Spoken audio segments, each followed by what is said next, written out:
Greetings everyone and welcome to my channel. I'm your host Captain Rye, and today's video is another museum ship video. The ship today that we'll be looking at is the SS-287 USS Bowfin, a submarine.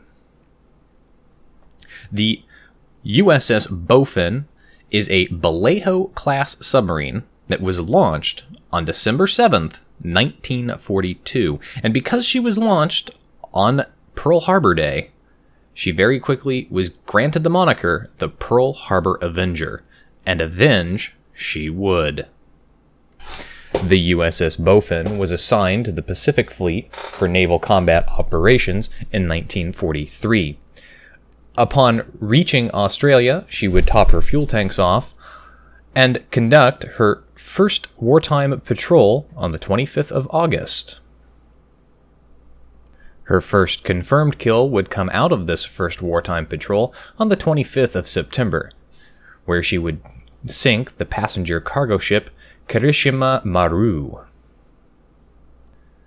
On her second patrol, on the morning of the 26th of November, the Bowfin would find herself incredibly lucky just off the coast of Indochina during a blinding rainstorm.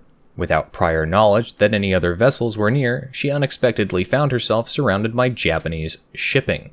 After barely avoiding a collision with a tanker by backing all engines, she torpedoed and sank the tanker, and then dispatched a second freighter shortly thereafter. A few hours later, she also found herself the Vichy French cargo vessel Van Vollenhoven, which the Japanese had taken from the French when they overran Indochina some years. The USS Bowfin would go on to have 9 successful wartime patrols in the South Pacific, sinking up to 13 cargo merchantmen, several Japanese men of war, including a coastal defense vessel, and would also use her 4-inch deck gun to sink several schooner sailing vessels that had been commandeered by the Japanese for the purposes of patrolling and observation. After World War II, the Bowfin would find herself decommissioned on February 12, 1947. However, she would be recommissioned in July of 1951 for the Korean War, and then decommissioned shortly thereafter in April of 1954. She would, however, find herself once again called back into active service as a reserve training diesel submarine in January of 1960. She would remain in that position until December 1971, where she was finally decommissioned and struck from the Naval Registry.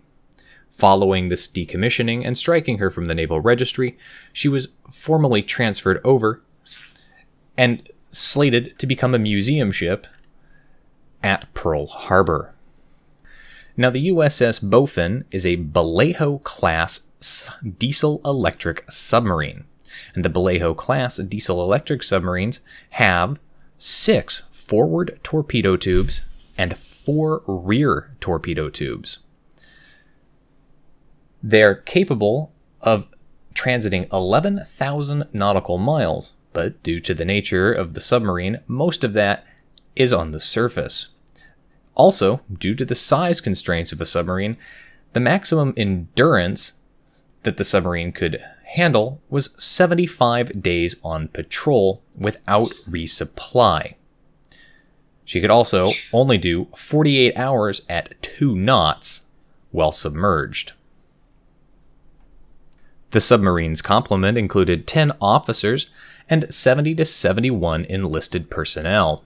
Now, because of the nature of submarines and their size constraints, most of the enlisted personnel, with the exception of the senior NCOs, would be required to do what's known as hot racking. Hot racking in the submarine community is where multiple crew members share the same rack, albeit not at the same time. Effectively, you slept in shifts, because the nature of submarine warfare meant that you needed to have a full crew available for operation of the diving planes and navigation you would have crew members who would work 12-hour shifts. Upon completion of their 12-hour shift, they would go back to their assigned rack, wake the person up who was sleeping in their rack if they weren't already awake. That person would then take over their shift, and the off-going person would fall into the rack for a much-deserved rest. Because of the nature of submarine warfare and its extreme danger, especially when fighting alone against enemy warships dropping depth charges or torpedoes, life aboard submarines was actually considered slightly lax for naval regulations. It was incredibly cramped and claustrophobic, and while submerged, was very, very hot because of the lack of air ventilation. But for naval regulation purposes, submarine crews didn't have to conform to uniform of the day standards, often being allowed to work in nothing more than skivvies and a t-shirt if they chose to. They also weren't required to shave while underway on patrol. In both the German and U.S. submarine command, it could be often stated that you could tell how long a submarine had been out on a combat patrol by how bushy the beards of the people returning were.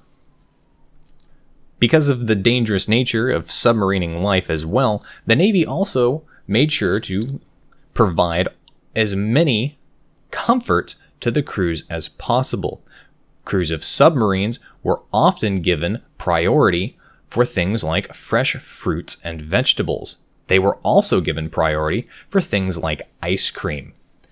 A submarine crew could have the delicacy nearly every single day for nearly every single meal if they so chose. In comparison, destroyers were often lucky if they could get their hands on ice cream, while battleships and of course aircraft carriers had the ice cream makers on board, but that's partly due to the size of the ship.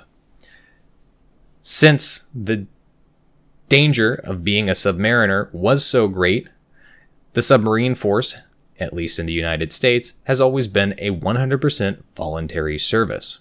Volunteers during World War II did receive additional compensation for volunteering for such a dangerous duty. Now, the museum herself, located at the Arizona Visitor Center at Pearl Harbor. You can get tickets for this, the same place you get your tickets to go visit the Arizona, the same place that you can get your tickets on your bus pass to go visit the Pacific Aviation Museum and USS Missouri out on Ford Island. In fact, it's just to the side of where you go to get onto the bus to head over to Ford Island. The museum herself is excellently preserved, in my opinion, having had her original wood teak decks replaced by heavy-duty cast iron and painted to look like the original decks as well. But the cast iron holds up significantly better in comparison to what the wood would, considering that the ship sees some hundreds of thousands of tourist visitors every single year. Now, if you're interested in going in and touring this museum, do note that the museum itself is very claustrophobic. It's very confined, and they haven't removed any of the original bulkheads or equipment in that ship. So you do need to watch your head if you are particularly tall. Also, you do need to be mobile. If you're on crutches or a wheelchair, you're not going to be able to go visit this museum. At least not the ship itself. You, however, can go across the way to the Bowfin Museum, which also contains a number of other submarine-related facts, models, and information about the U.S. submarine campaign in the Pacific. The Bowfin starts you off with a tour in the bow torpedo room, having you ascend down through what was originally a torpedo loading hatch. So there are going to be stairs, and they are going to be somewhat steep. Once down there, you're going to find yourself in the forward torpedo room, and If you've gotten the tickets, you've also hopefully gotten yourself the audio tour, which I highly recommend. It's actually pretty good.